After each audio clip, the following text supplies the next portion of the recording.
Lipton Tea and Lipton Soups present Inner Sanctum Mysteries.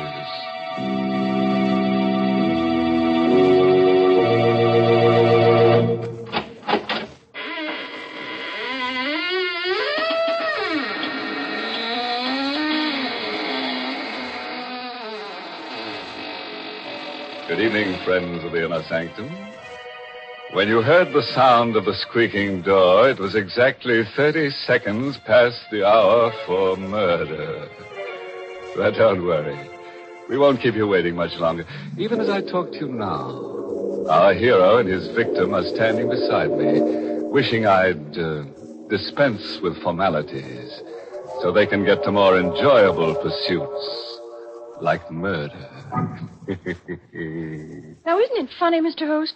I feel the same way in hot weather. You mean the heat makes you feel murderous? Now, this doesn't sound like our Mary. Please don't misunderstand me, Mr. Host. I mean the heat makes me want to dispense with formalities so I can get to more enjoyable pursuits, like serving myself and my friends tall, cooling glasses of iced Lipton tea in my backyard under the trees. What grand iced tea Lipton's makes. So gloriously full-bodied, so full of zip. And it's that brisk Lipton flavor that does it. A flavor that's never flat, but always spirited and satisfying. You see, brisk is the word the tea experts themselves use to describe the livelier freshness of Lipton's. And those same tea experts agree that in iced teas, brisk flavor is extra important. That's why, for the best iced tea you ever tasted, you should always insist on Lipton tea. It's good iced because it's brisk in flavor. So keep a frosty pitcher of iced Lipton tea always on hand. Thank you for those cooling thoughts, Mary.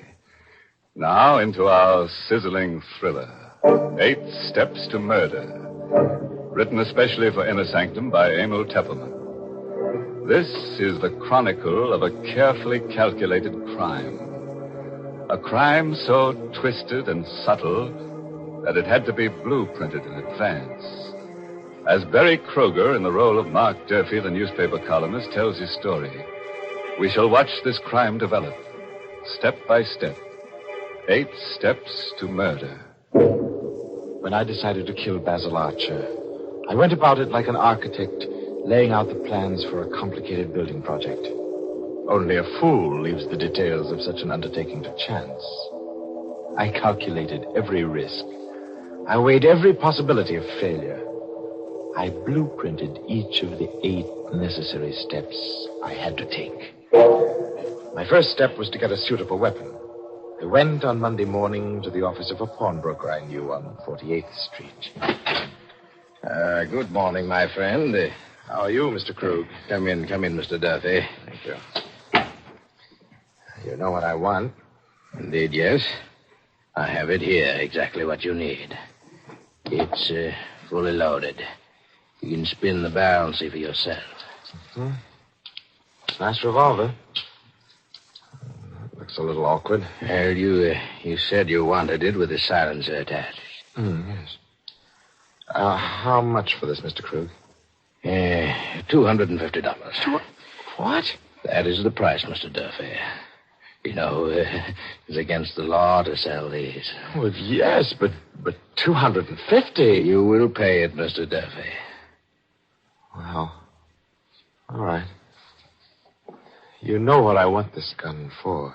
But naturally. You know I'm planning to kill someone with it. But naturally. Otherwise, would you want a silencer on it? You wouldn't be above a little honest blackmail, would you, Mr. Krug? Please, do not point that gun at me. It is loaded. I know that. What are you going to do? I regret this, Mr. Krug. I'm going to have to kill you. No, I swear to you. Save it. You will be sorry for this. You will make a mistake. You will make a slip. There'll be no mistake. There will. You cannot think of everything. I have thought of everything. This is the first thing.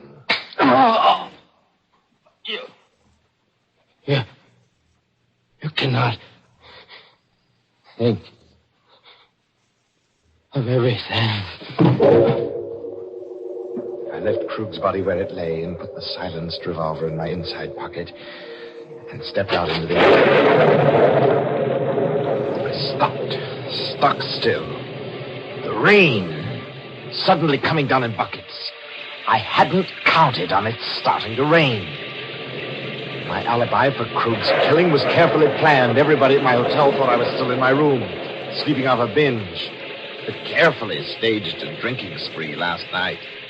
But if my clothes were wet, they'd know I'd been out this morning. You cannot think of everything. You cannot think of everything. I hurried back to my hotel, walking in the rain. It was too dangerous to take a cab. I sneaked in the service entrance, the way I'd come out, and walked up the one flight of stairs. As soon as I got in my room, I took off my clothes, dropped them all in the bathtub, and started the shower going. And then I went to bed.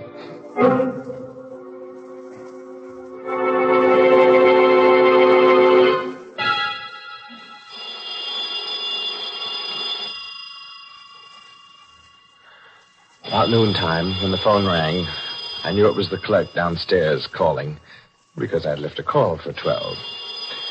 I let the phone ring. That was step number 2.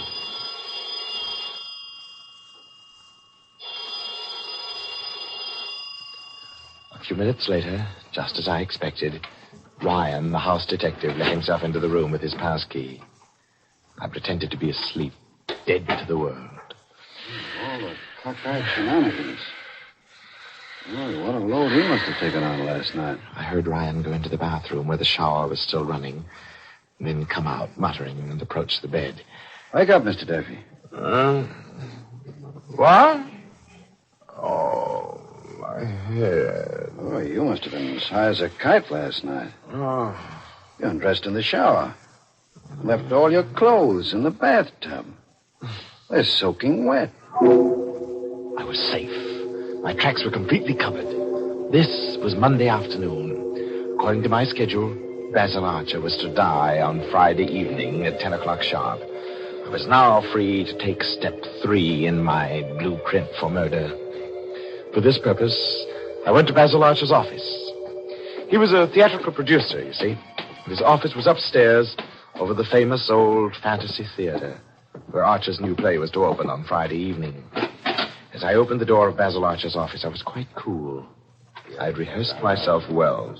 Basil was seated at his desk talking to Gregory Sutherland, the young and handsome author of the new play. Hello there, Mark. Glad to see you. Hi, Basil. Just dropped in to get a line on the new play. You know Greg Sutherland, the author? Sure. Greg, this is Mark Durfee. We've met. I tell you, Mark, Storm Over the Highlands is going to be the biggest hit of the season. Greg's written a fine play. Oh, I'm glad to hear that, Basil. Ought to go over big, especially with your wife doing the lead. Nina's a great actress. Confidentially, that's one of the reasons why I'm doing Storm Over the Highlands. It's just suited for Nina. Nina will be wonderful. Oh, I guess she likes working with you, Mr. Sutherland. It's always a good idea for the author and the star of a play to work together. Oh? Have you and Nina been working together, Greg? Well, yes, Mr. Archer. We sort of thought if we could exchange ideas. I never saw two people put their heart and soul into a job like Nina and Sutherland here.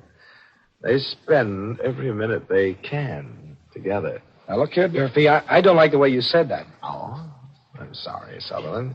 You know I didn't mean anything. It's only what people are saying, seeing you both together so much. What's this all about, Mark? This is the first I've heard of anything. Oh, forget it, Basil. Oh, by the way, here's a package. I want to give it to Nina on opening night. I wonder if you'd put it in your safe for me till Friday. Oh, sure, if you want me to. I'll put it here, on the bottom shelf, next to the payroll money. Come in Friday evening during the first intermission, and I'll get it out for you. Fine. Are those all packages of money on the bottom shelf? Yes, over 100,000 in there. Receipts from my other shows. There you are, Mark. All safely locked up. What kind of a present is it? I'd rather keep that a secret till Friday.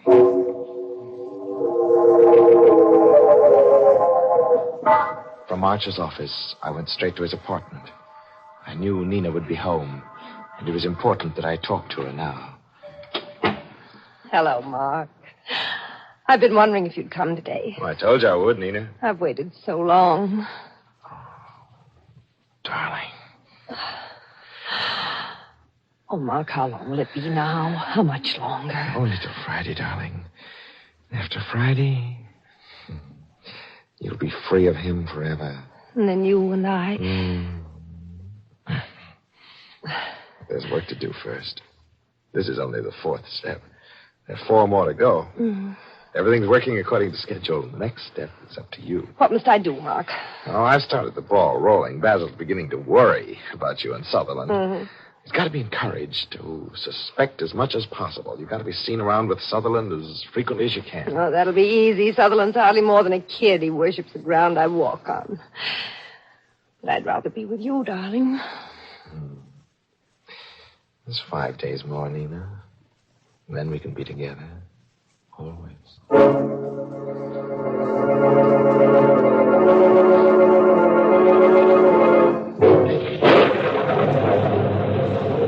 Outside Nina's house, I stopped for a moment with a queer sensation in the pit of my stomach. It was raining again. It reminded me of Mr. Krug. You can't think of everything.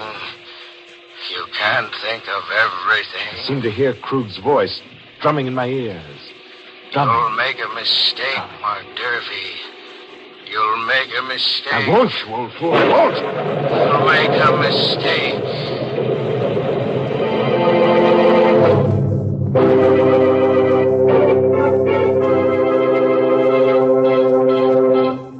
Oh, poor Krug.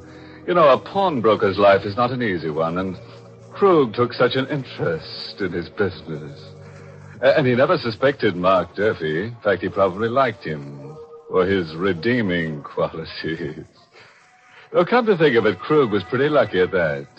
Mark didn't steal anything from the store but the gun, so Krug lost practically nothing but his life. You know, Mark's story gives me an idea. I'd like to draw up a blueprint myself. Yes, Mary, another blueprint for murder. Oh, now, Mr. Host.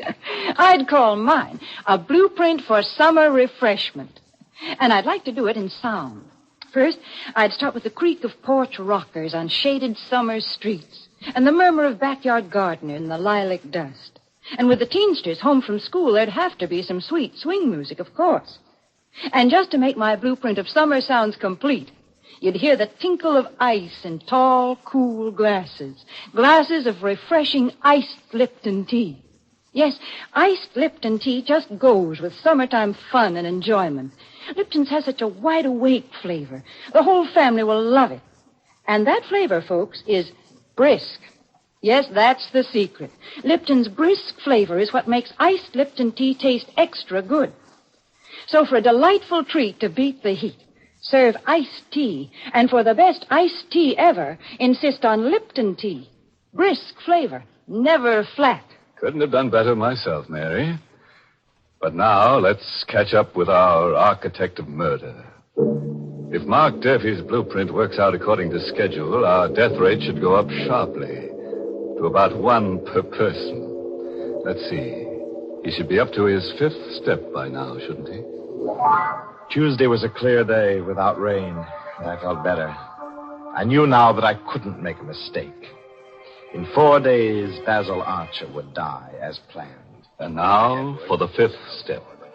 An easy one for Mark Durfee because he's a newspaper columnist. It merely requires dictating a little item for his column into the dictaphone at his desk. Oh, there's a new play opening soon, which should be a huge success if the author and the leading lady can do anything to make it click. They're working harder on it than the producer himself. It looks like they've clicked with each other, too.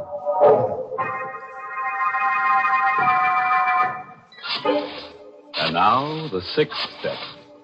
8 steps to murder, and this is number 6. Just a couple of telephone calls to set the 6th step in motion. Hello?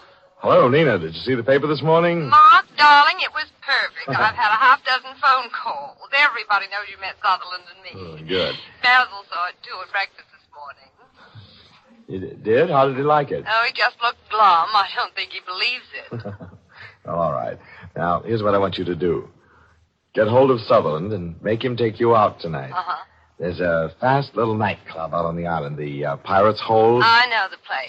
Kind of disreputable, isn't it? Yeah, right. But now, look, you get Sutherland to take you there. You think you can manage that? Oh, he'll take me anywhere I want to go. Good. Be sure to be there tonight about 10. I'll take care of the rest.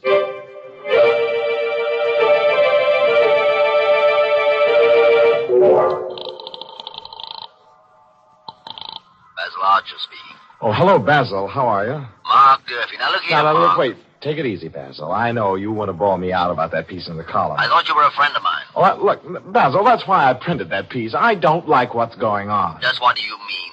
If Nina feels like working with the author of the play, she's Sure, that's all right. But look, why keep things secret? What do you mean by that? Well, you ask Sutherland if he has any plans for tonight. I know what plans he has for tonight. He's going to stay home and work on some lines in the last scene. Oh, is that so? What are you hinting at, Mark? I'm hinting that you take a run out to the Pirate's Hold. You know where it is? Out on the island? And you'll see how hard Sutherland will be working on the last scene.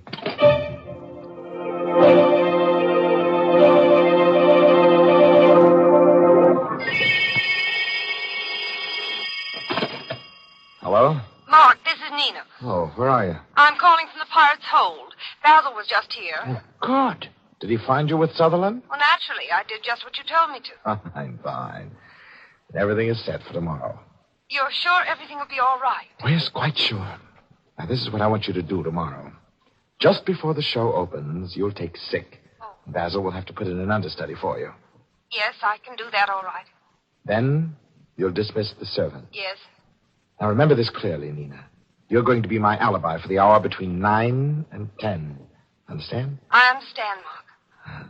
I'll be over at 9. But I'll leave a few minutes later by the back way.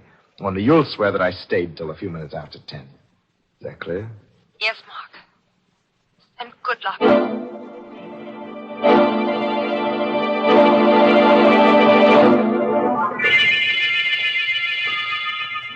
When I rang the doorbell of Nina's apartment Friday night, I knew that every step I'd taken thus far had been right.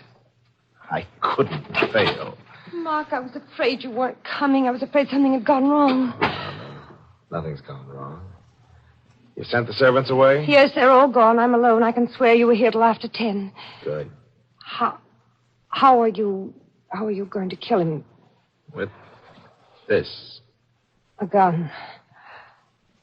What's that bulky-looking thing on it on the muzzle? That's a silencer, Nina. Oh.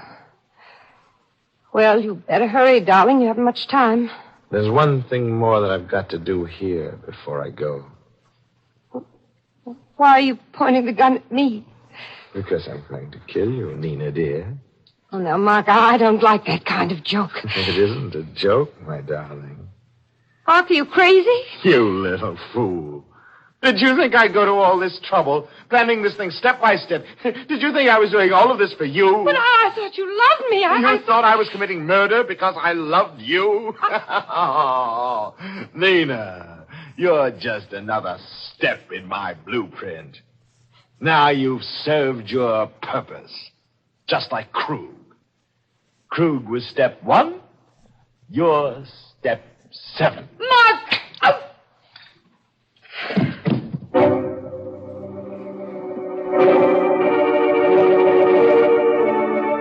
I made sure Nina was dead, and then I hurried out and went to Basil Archer's office. I had to be sure my timing was right. This was the 8th and the final step. I knew Basil would be in his office during the first intermission, so... Hello, Basil. Oh, it's you, Mark. Come in. I want to talk to you. What about, Basil? Mark, what's going on between Sutherland and Nina? Oh, no, Basil, you're not a fool. I can't believe it. Well, look, if you want proof, suppose you get that package out of the safe, the one I left with you. The package? What's that got to Well, do? you get it, and I'll show you. Well, all right.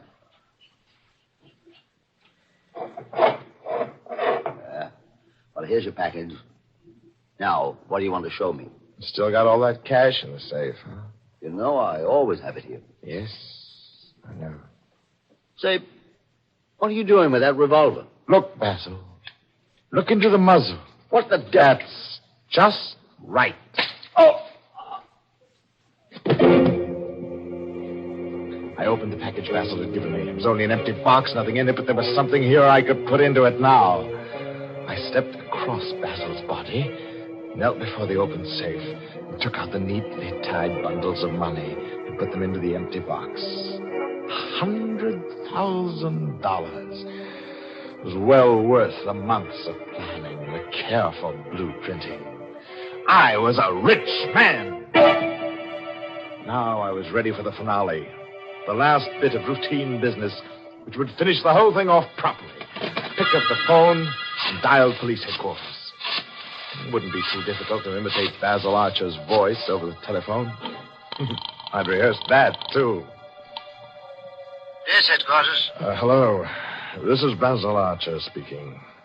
I've just killed my wife. What's that? My wife and Sutherland, they were planning to run away together.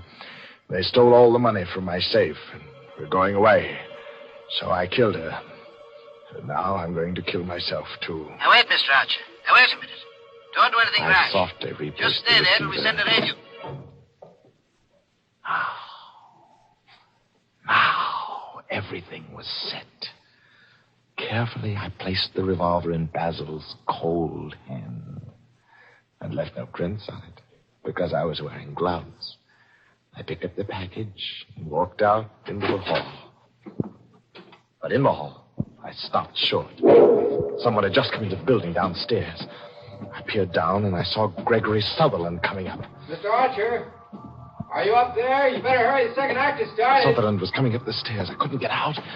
But I wasn't trapped. Oh, no.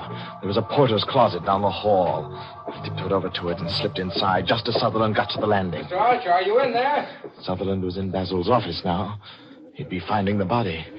This was my chance to sneak out. I opened the closet door. Come on, Kitty. Archer's office is one place up. Maybe we can make it in time. The guy said he was going to kill himself. The police had come in answer to my telephone call. Now I couldn't get out. There'd be a crowd outside, and I'd be seen leaving. I had to stay in the building. Still, I wasn't trapped. I knew just what to do. Instead of leaving the building, I would walk out of the closet and into Basil's office right after the police. They'd think I'd just arrived. I stepped out of the porter's closet. I started for the door of Basil's office. Then, suddenly, I got a sick, weak feeling in the pit of my stomach. I stopped stock still. I'd almost walked into my death. It was raining outside. Suppose I'd walked in there with my clothes all dry, claiming that I'd just come in from the street. They'd know that I'd been hiding in the building all the time. The rain, that rain, it almost tricked me again. You can't think of everything. You'll make a mistake. You can't think of everything. I can, you old fool. I'll show you. I hurried back into the porter's closet. I knew how to beat this, too. I turned on the faucet in the sink. Splashed and drenched myself from head to foot. Well, now I looked as if I'd just come in out of the rain. I stepped out of the closet, went down the hall, and entered Basil Archer's office, dripping wet. The two policemen were standing over Basil's body with Gregory Sutherland. They all looked up as I came in. Oh, hello, Mr. Durfee. Sorry about this. It's your friend, Basil Archer. Committed suicide. Oh, no. Oh, it's impossible, Sergeant Moran. Basil wouldn't do a thing like that. Why, who found him? I did, Mr. Durfee. I came to call him for the second act. Oh, this is terrible. It's like an open and shut case. Killed his wife, then came here and knocked himself out. Oh. And what's more, Mr. Sutherland, Yes? before he knocked himself off, he phoned headquarters and said you'd stolen money from his safe. Well, that's a lie. Wait a minute. Sergeant. Mr. Durfee, Yes, Sutherland. how did you get yourself all wet like that? Oh, well, you try not getting wet in that rain. Rain? What rain, Mr. Durfee? Suddenly, I went clammy all over. I saw that none of them was wet. Their clothes were all dry. But how could that be? They'd just come in out of the rain. What rain, Mr. Tarplin? Well, you can hear it, can't you? It's pouring rain. Just listen to that thunder. Thunder. Rain. Good heavens, that's the funniest thing I've ever heard. Don't you see, Sergeant, he's been in the building all the time. Trying to make us think he just came in and he got himself all wet for nothing. Sergeant, I bet you $1 he murdered Archer. You're crazy. Well, it's pouring outside. You can hear it yourself. But just listen to that rain beating down. The thunder. You poor sap. That isn't rain you hear. It's my play next door. Storm over the Highlands. Remember? And those are the sound effects in the second act.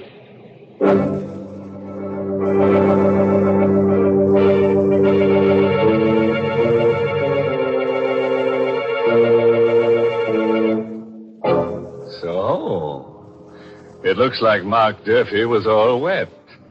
In fact, he got himself so soaking wet, he practically liquidated himself. But cheer up, I'm sure he won't spend more than 6 months in jail. And that wouldn't be so bad, would it? If they weren't going to execute him afterwards. Poor Mark. If only someone had told him. Told him what, Mary? Well, look, Mark took 8 steps to get in the cooler when you really only have to take 1 step to get cool. Sure, just step down to the grocer's and get a large economical package of brisk Lipton tea. Then keep a pitcher of iced Lipton tea always on hand and help yourself to its cooling refreshment off and on throughout the day. That's all there is to it. And you'll find Lipton's makes perfect iced tea because Lipton's is never flat. It always tastes delightfully tangy and full-bodied. That's why this summer, when you want iced tea, you should be sure to use the tea with the brisk flavor. Ask your grocer tomorrow for Lipton's.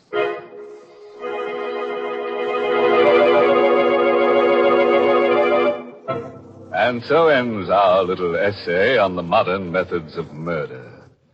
Of course, our little essays on murder are only for the select few. As a matter of fact, only 1 person in every 10,000 is capable of murder. Mm-hmm.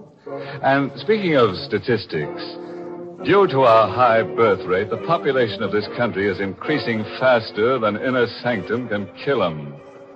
Very discouraging. Very discouraging indeed. Oh, by the way, this month's Inner Sanctum Mystery novel is The Panic Stricken by Mitchell Wilson.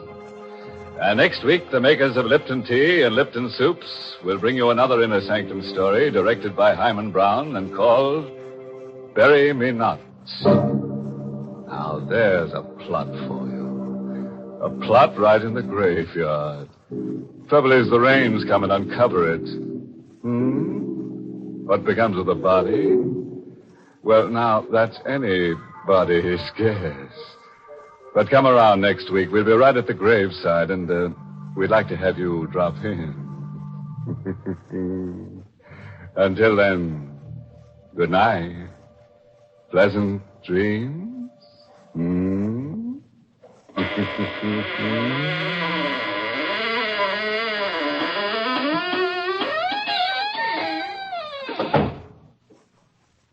Now that summer's here, keep cool by keeping out of the kitchen.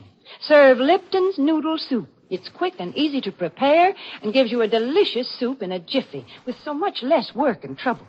It's the perfect hot dish to serve with cool summertime suppers because Lipton's is luscious noodle soup with real old-time chickeny flavor. Besides, Lipton's noodle soup mix costs less and makes lots more than the usual canned soup. Ask for it tomorrow, Lipton's Noodle Soup. And tune in next week for another Inner Sanctum Mystery. This is CBS, the Columbia Broadcasting System.